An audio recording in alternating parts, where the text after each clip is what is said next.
The hordes of camera-toting visitors here at Auckland Zoo appear to share few attributes with the many animals imprisoned here for their pleasure. And yet there is something that all species exhibit, including our own, one way or another.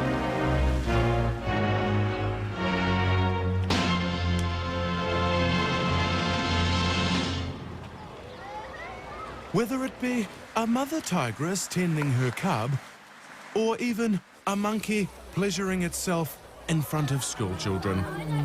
All of these animals are exhibiting a force of nature which makes the world go round.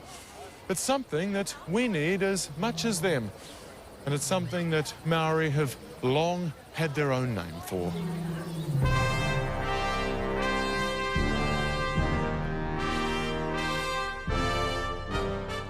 They say love is blind, which may well explain the success of shows like this one. Player number 2. When you're down, what can a man do to lift your spirits? Oh, well, I think, Gary, all a man would have to do would be to put his arms around me, give me a big hug, and, of course, a signed blank cheque. Blind Date was state television's first and only attempt at socially engineering romance. Predictably, Kiwis proved to be completely useless at talking dirty.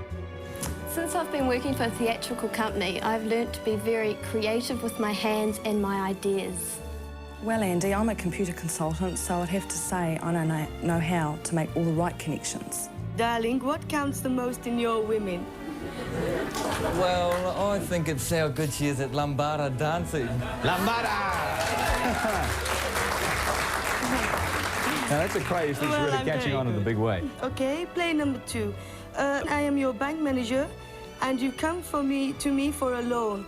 How will you convince me that you are a worthy risk? Well, Colette, I need the money to buy a big present.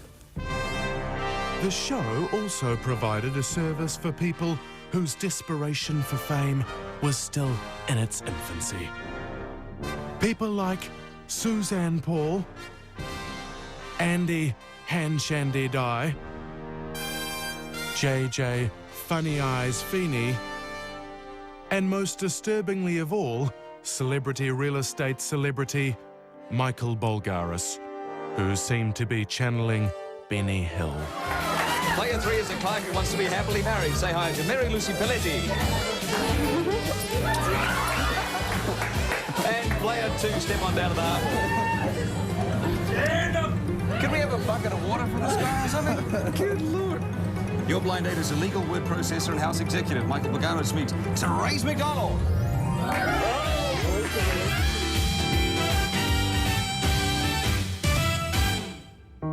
While fake TV romance may be fleeting, true love often has an iron will. For the last 25 years, Betty Northcote has been confined to the iron lung. Or she can come out for maybe 2 hours at a time, but any more and she's in trouble.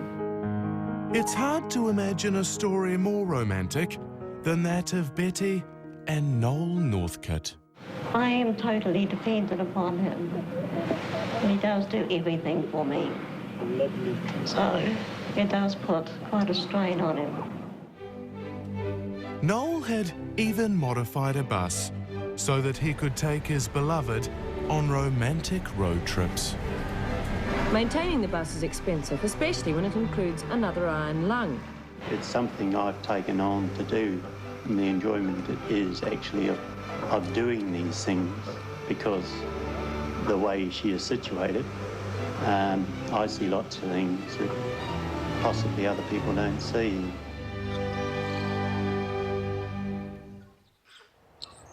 Aroha is all around us. But while we all seek a partner in life, for many New Zealanders, their constant companion is not necessarily another human being.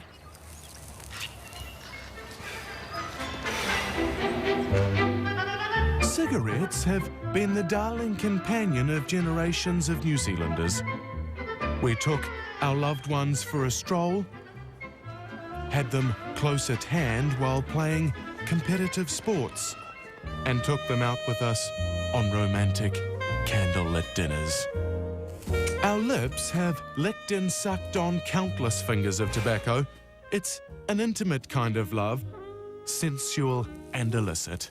But authorities have long called for divorce. There were smoke-free weeks in the workplace. Some were fans. Absolutely brilliant. For the first time in many months, we've had a nice clean environment, beautiful day outside, lovely day inside. Others were worried. I wouldn't like it to last longer than a week. The weapon of choice to separate New Zealanders from cigarettes has been statistics. Over a quarter of all Kiwis over the age of 15 are smokers. The biggest headache is young women. Over a third of them smoke outside the workplace and in. But early attempts at scaremongering were half-hearted. Research into the effects of tobacco smoke on the non-smoker is very much in its infancy, but what it boils down to is this. The researchers divide smoke from a cigarette up into two categories. There's that smoke, they call it mainstream smoke. Effectively, it's already been through the lungs of the smoker, so when it passes out into the atmosphere, a lot of the pernicious elements have been filtered out by the smoker's lungs. Well, that's his bad lot. We all know that cigarettes is a love that tears us apart. But it begins as puppy love. I started when I was 5, and I'm 13 now, so I've been smoking about for 8 years. What time of the day would you have your cigarettes? In the morning, probably sometimes during interval and after school, and at lunchtime, at night time. Oh, it's very hard giving up because I get angry sometimes when I don't have a smoke. What would happen if you couldn't have a cigarette? I think I would go crazy, and I'll probably punch everyone who sees me. Smoking? Yeah. Smoking at your desk? I loved that. I loved it. The old newsrooms were great because you could smoke in them. And you'd sit there and you'd have a film can, and there was something about the pall of smoke and the shower of ash going into an Imperial 66 typewriter, and just the noise of the newsroom. The first time I ever saw one approaching deadline, it was like Hades. There was this cloud of smoke through it.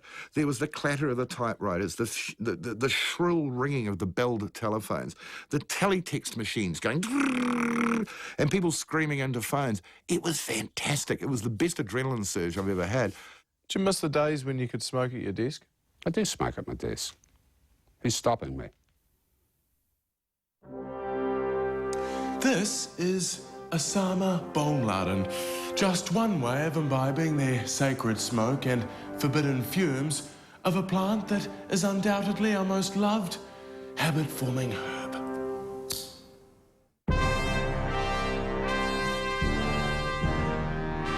In 1978, Dr. David Marks pulled off legally what hundreds of thousands have since done illegally. He experimented with marijuana.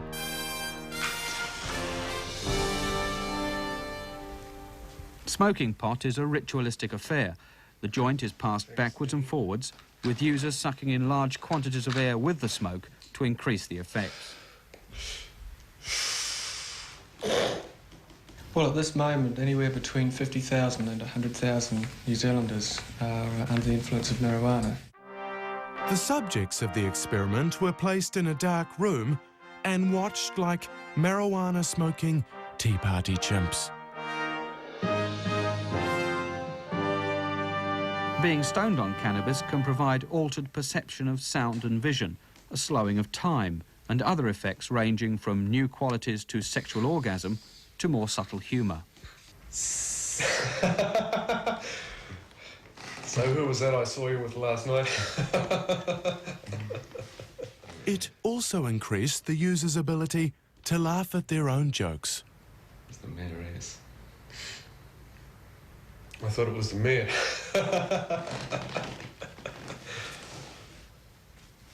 It's about time he went out like a light.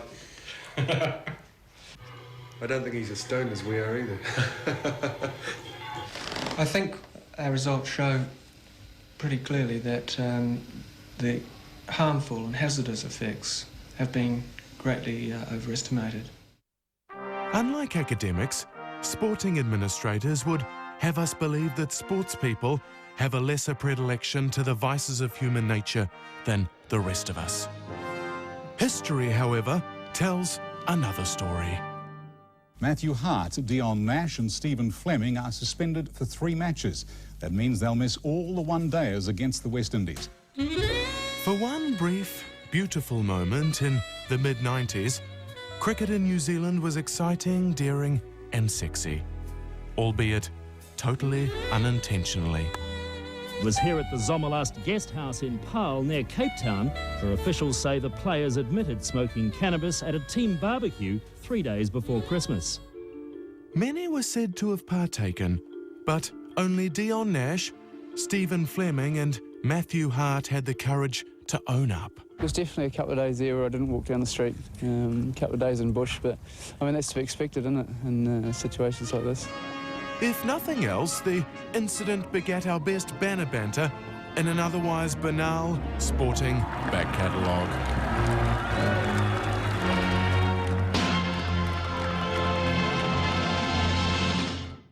That's Mum. If you could see she gets that, I'd appreciate it. Don't forget. After he killed himself, I just wanted to make sure she got it. And he said if somebody should come with this letter, I was to give them something in return. The gripping new Australian crime drama, City Homicide, Monday 8:30, TV1. For pets to live long, healthy lives, a healthy heart is essential. Optimum is a nutritionally advanced pet food developed with Waltham, the world's leading authority on pet care. Now formulated with vitamin E and arginine, Optimum is specifically designed to promote circulation, helping keep heart and blood vessels in top condition. Help your pet live a happier, healthier life with Optimum, advanced pet food at your supermarket.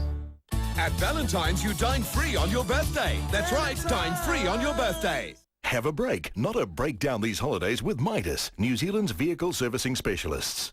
Our service options start from as little as $99.95, so call Midas today. Midas, with 32 outlets nationwide, we're the smarter driver's choice.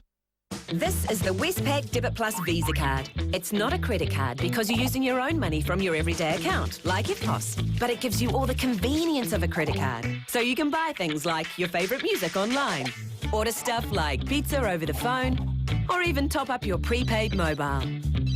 And since the Debit Plus card can be used everywhere Visa is accepted, you can even shop till you drop overseas. So sign up for your Westpac Debit Plus Visa card today. Westpac, making the most of life. Wow, you've shifted house. Don't forget to update your electoral enrolment details. Can I hold it, Captain? Listen, mate. Yeah. Photographs? Hey, fire!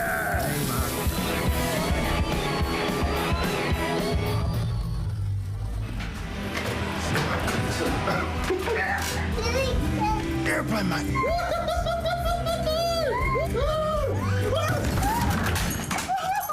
Get up, mate. No, you're right. Come on. It's all right. Get out!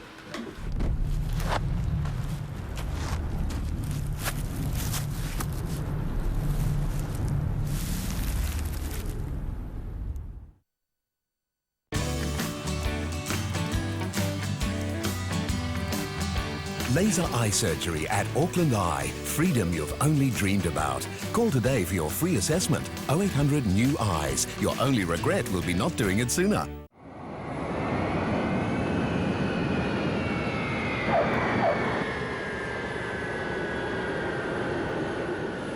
This message from Quilton, the toilet paper that's never hard on New Zealanders.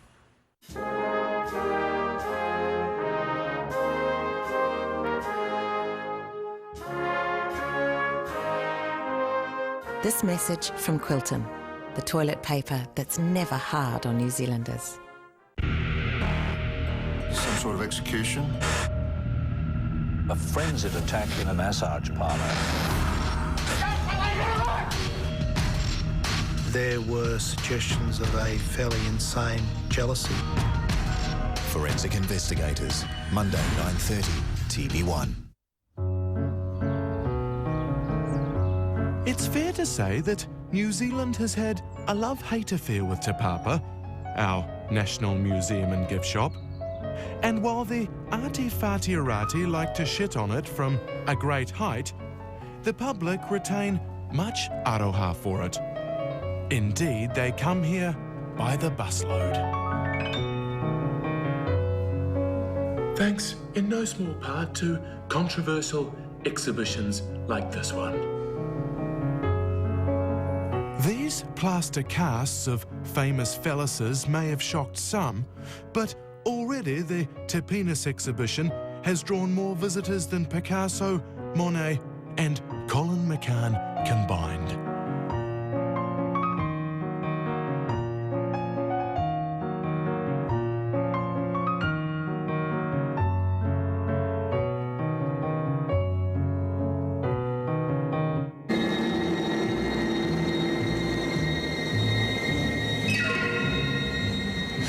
For the people in every town in New Zealand, there's nothing they love more than shitting on people in other towns. In this rarely seen film, we see some uppity Dunedinites having a crack at poor old Invercargill. We're from Dunedin, from South Tonight, and we're in Invercargill trying to do some filming about anything newsworthy that's going on. Do you know of anything that's worth talking about that's happening here? Not really. No. I don't know. I wouldn't have a clue. I'm an old retired gentleman. I don't know much what's going on in this town at all. No, I can't think of it at the moment. Can you, Dan? No. I can't think of anything that's very tremendous that's happening just at the present moment. Perhaps there's a lull. You can't expect to come down here with 3 or 4 days' notice and expect us to turn it on. We're very pleased to see you here all the same. And the rest of New Zealand loved it when an Australian female impersonator came to pour scorn on the Queen City. Queen Street, Auckland. A glittering, throbbing thoroughfares, neon-lit emporiums, strung like a string of pearls around the dusky ankle of the Pacific. The standard of literacy in New Zealand is very, very high. Almost everyone can read and write anywhere, at any time. This is where the white people live. And this is where the little Maori folk live. I suddenly felt very rude walking inside a Maori's home, but I couldn't find the chimes. You know, it's such a wonderful and exciting city, Auckland. I could go on talking about it for at least another minute and a half.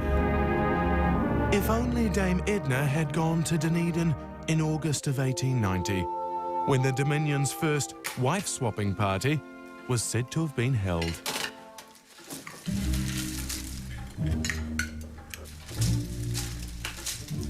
Are we finished, madam? Yes.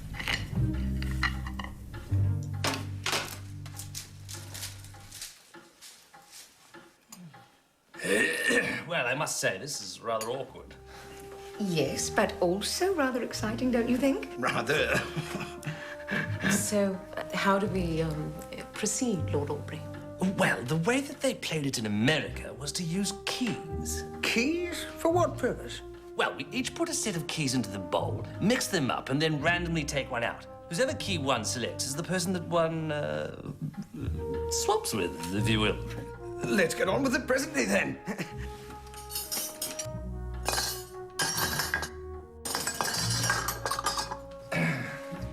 Shall I go first? Why not?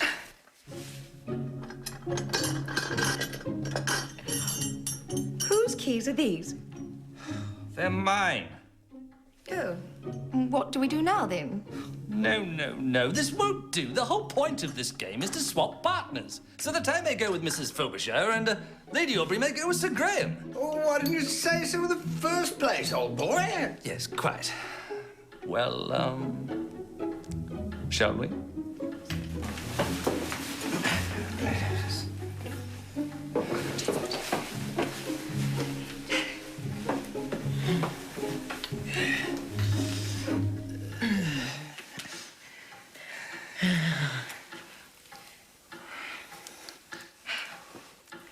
Well, shall we do it again? Why not? Sadly, wife swapping never really took off in New Zealand, and the stuffy nature of Kiwi sexual mores continues to plague our marital relations to this very day. I have heard it said that in the Orient, a man may pleasure his wife by putting his tongue where his John Thomas would normally go. That's disgusting. There's no doubt that Aroha is in the eye of the beholder.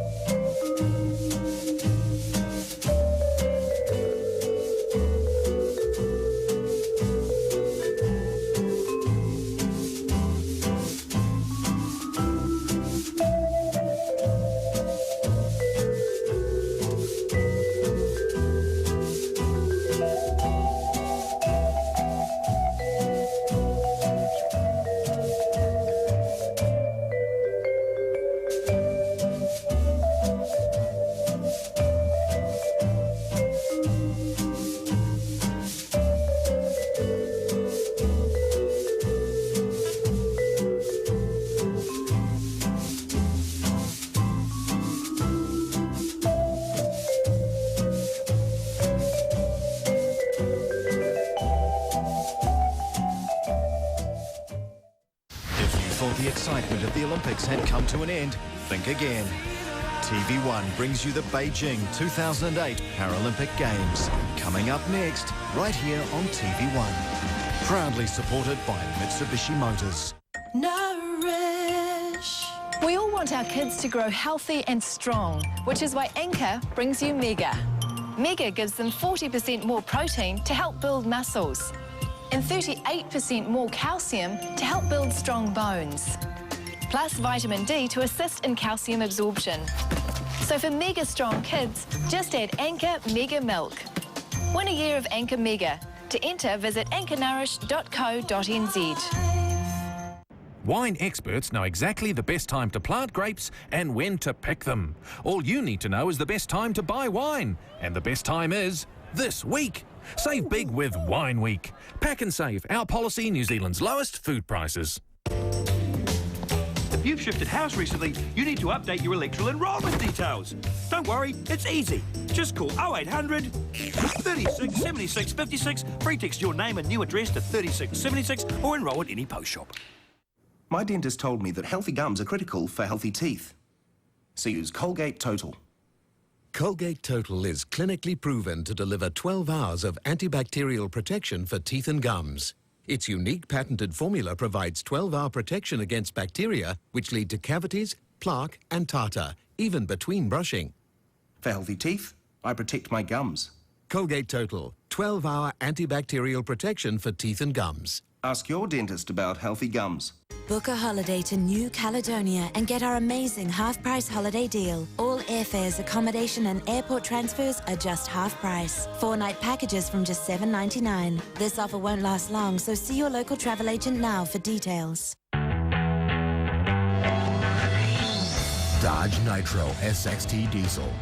With its powerful 2.8-liter CRD and rockstar good looks, no diesel rocks the road harder. And purchase the Dodge Nitro SXT Diesel right now, and we'll pay your first 50,000 kilometers of road user charges. Plus, we'll throw in $2,500 cash back, but only for a limited time. Dodge Nitro. Grab life. Now Avon unlocks the secret of beautiful skin. Introducing a new Ultimate Elixir, a breakthrough designed to complement the sirtuin protein and minimise the appearance of advanced skin ageing in 4 weeks. Call your Avon representative for a brochure and say hello tomorrow. At Firestone, you can save up to 15% on selected New Zealand-made tyres for the whole of September. For great brands at great prices, visit our website or call 0800 800 Firestone. Firestone, it's taken care of. They're all award-winning wines. They're all under $25. And they're all in the New World Wine booklet.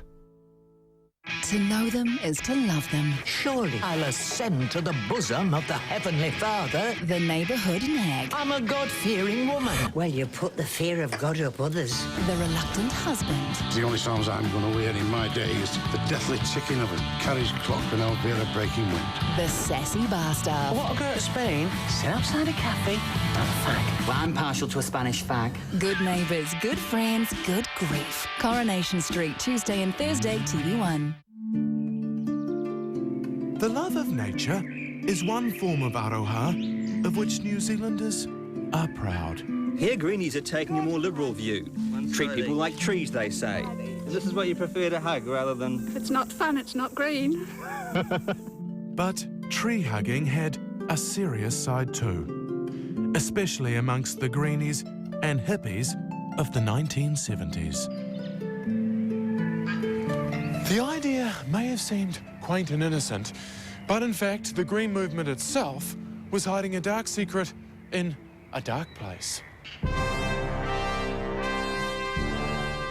It was a secret that came to light unexpectedly in the summer of 1972.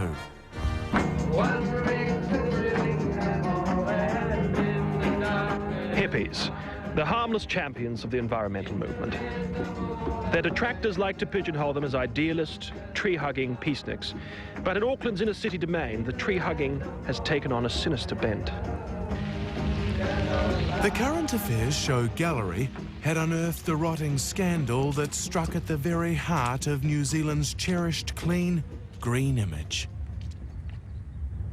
The broken foliage of our native trees. No, this is not the result of recent bad weather. This is man's dirty work. They call the perpetrators tree lovers, men who have intercourse with trees. A series of bizarre sex attacks on trees from Pahutakawa to Willows occurred over 2 years. It left a shocked public in disgust, especially as some of the abused trees were just juveniles. One beech tree was not even 12 years old. But even worse for investigators was the discovery of this dead panga, an icon of the New Zealand bush now, tragically, carnage laying in the wake of green sexual perverts. For some, this was akin to child abuse, and police had no answer to what appeared to be an organised tree sex ring. Yes, well, the main problem here is that there is no specific law with regard to this type of offending with flora, unless it can be considered to be vandalism. But I think in any case, in the community, it's clearly unacceptable for a man to have these type of relations with a tree. The shameful arbophilia of 72 may have been buried in a shallow grave within our own collective memory. But this strange tale of misplaced affections proved inspirational for artists and commentators as far away as Europe. The events were even reimagined in the French erotic classic Coucher avec les arbres, or Sleeping with the Trees, the story of a woman whose dead lover is reincarnated as a poplar. La nuit dernière, je suis retournée à lui de nouveau. À travers mes rêves, je suis transportée dans un passé qui est également un futur. Je l'ai trouvé dans une forêt où il attendait, emprisonné, tremblant dans un passé glacial, dormant avec les arbres. Son souffle à travers le bruit des feuilles. Son sang, la sève de l'arbre.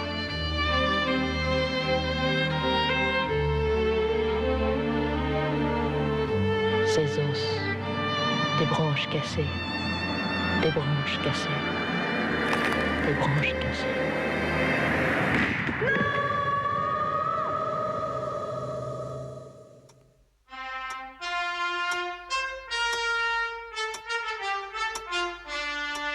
Whether it be the love of self the love of country, the love of God, or the love of the young women here at Showgirls in downtown Auckland.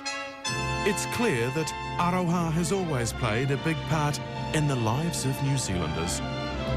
From the bipolar to the bi-curious. We all want it, we all need it, and we all get it, one way or another. In this, our Aotearoa, land of Aroha.